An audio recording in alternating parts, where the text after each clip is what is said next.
everybody, and welcome back to It's Just Kia. Today we have the 2026 Kia Sportage HEV SX. This is the hybrid Sportage, which has been a pillar in our lineup for, well, since it's been out. Now, before we get into what makes this SUV a game changer, make sure you hit that like button, subscribe, and of course, ring that bell for all notifications and to stay up to date with all Kia news and, of course, tips and tricks. Now, without further ado, let's get into it. Now, let's get started with the aesthetics. The 2026 Kia Sportage further continues Kia's bold design philosophy of opposites united. Of course, it enhances it with even sharper lines and an even more confident presence while on the road. Up front, you're immediately drawn into the redesigned Boomerang daytime LED running light. Now, this thing has been updated to fit Kia's now signature tiger nose grille pattern. And speaking of grills, this grille has also been updated with a more intricate mesh. The radars in the front are more integrated into the body so that you don't see them as much. In fact, there's one right here, and I bet you didn't even know. And the LED itself is more high-tech, giving it a futuristic yet subtle gaze. Now, taking a look at the side profile of the 2026 Kia Sportage HEV SX, its aesthetic stance and silhouette is only enhanced with 19-inch machine finish alloy wheels, blinking indicators on the side mirrors, and of course it all comes wrapped in a bow with the roof rails on top that are both functional and aesthetically pleasing. And I can already hear you all in the comments down below. It's Sportage, not Sportage, you say, and to that I say, this is a Canadian Kia channel. We call it Sportage because it rhymes with portage, which is what we used to do when we explored the Great White North. And of course, if you call it anything else, like Sportage, I would love to know in the comments down below. Now, the back of the Sportage significantly remains the same. There's still the LED claw lights that have been slightly updated to make them a little more modern, the stretched LED light up here signifying how wide the vehicle is, and of course the HEV badging because it is an HEV. The one thing that is different is this little backup light right here. That has become super handy when I'm reversing this car at night. In fact, it's so bright, I want to show you guys. You guys see the light? Do you see how bright that is? All right, getting inside the 2026 Kia Sportage HEV SX, you are immediately planted in the driver-focused cockpit. Now, of course, driving starts with your seat, your steering wheels, and your pedal. All of them here, fantastic. This seat feels rather comfy. I feel secured. I feel like I can go for a long drive without getting that driver's fatigue or when your butt starts hurt a little bit. Not happening here. Now, this is an SX, so I do have power adjustable seats in the front as well as lumbar support, and your passenger gets that as well. Now, the steering wheel itself is rather fun. I like this new design. Everything is easily accessible with my thumbs if I'm on the road. I don't really have to look before I click anything, which is really nice, but more on this later. You might be thinking to yourself, wow, that is some color, and you'd be right. This is the red interior option, or as I'm like to calling it, it's more of a coral. It's rather polarizing. Some people love it, some people hate it. Personally, I think it's great. It adds a nice sporty touch and feel to the car. And speaking of touch and feel, this is really premium actually. Everything's really soft to the touch. Feels really luxurious for a Kia, so that's saying a lot.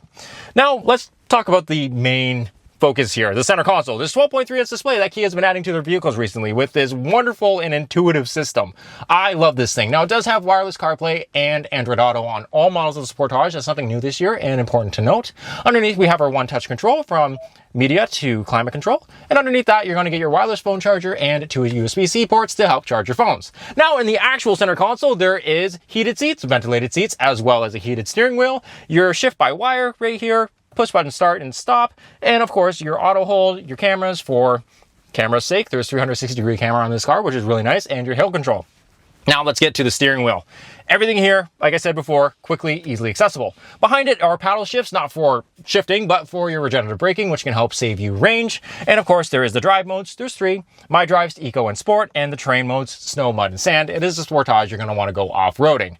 And this thing does have some nice illuminant lighting for ambience, as well as a heads-up display. But that's enough about the front seat. Let's check on the back, shall we? All right, this is the back seat, and I can comfortably say I'm comfortable back here. 5'11", this is my driving position. I got so much room, I could go on a road trip. Now, this is an SX, so there is a little bell and whistle here and there, like heated seats, and of course, there's Harman and Kardon audio. As an audiophile and musician, I will say this is one of the very few cars that passes my It's Okay stock test. The bass in this thing legitimately slaps. Now, I am sitting forward a little bit more. I can lean this thing back if I wanted to get more comfortable, adding to the roominess of this car. There is also USB-C ports in the front here that are easily accessible if you need to charge on the go for your passengers, as well as this little hook lip here in the front seat. So if you want to hook an iPad on here, you can. There's no need for those 5-second craft or hacks or whatever you see on YouTube.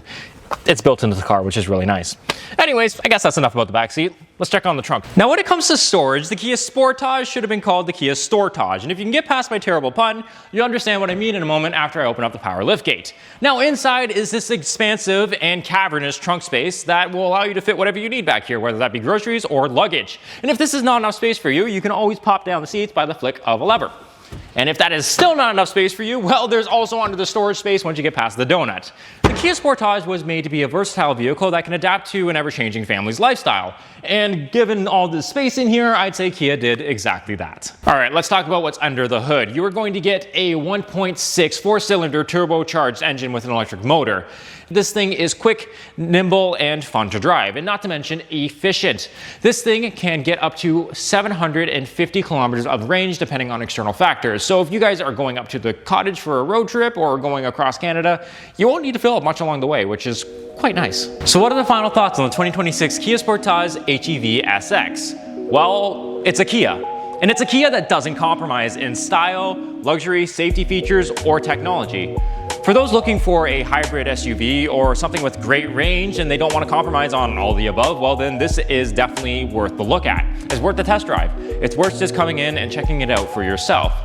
Personally, I think this is a great car. I mean, I'm not the biggest fan of the Sportage. The previous years I found to be a little ugly and the boomerang headlights to be a little bit too much. But they've really smoothed it out this year. The Tiger Nose design seems to be complementing its opposite United design philosophy. I think Kia's taking the right step forward when it comes to their vehicles. But of course, don't let my opinion sway you. Let me know what you think in the comments down below. And if you enjoyed this review, please give us a like, subscribe, and share this to your friends. I'm your host, Austin from It's Just Kia, and we'll see you in the next one.